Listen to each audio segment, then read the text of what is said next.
Hey everyone, in this video, I'm going to show you on how you can use Zelle on the Capital One application. So first is you have to enroll in Zelle via Capital One application. So you have to sign into the Capital One mobile application.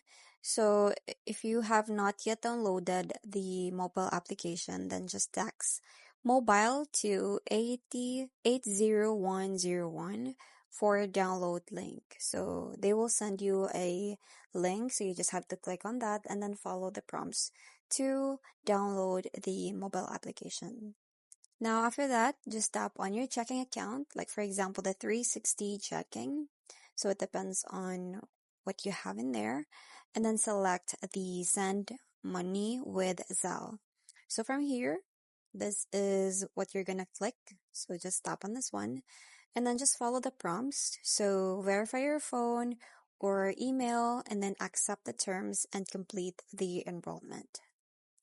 Now, once you're done with that, just if you want to send money, so here's how you can do that. Open the application, tap on your checking account, and then click on Send Money with Zelle.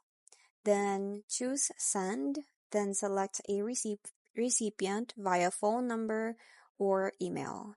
So you just have to enter the amount that you want to send to that person. You can also add memo if needed, and then make sure to double check the info because payments to enrolled users cannot be canceled.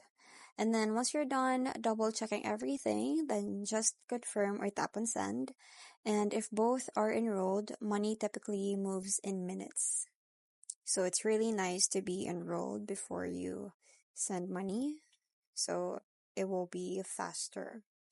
So on how to receive or request money. So here's how you can do it. First, to receive, you have to share your enrolled phone number or email with the sender.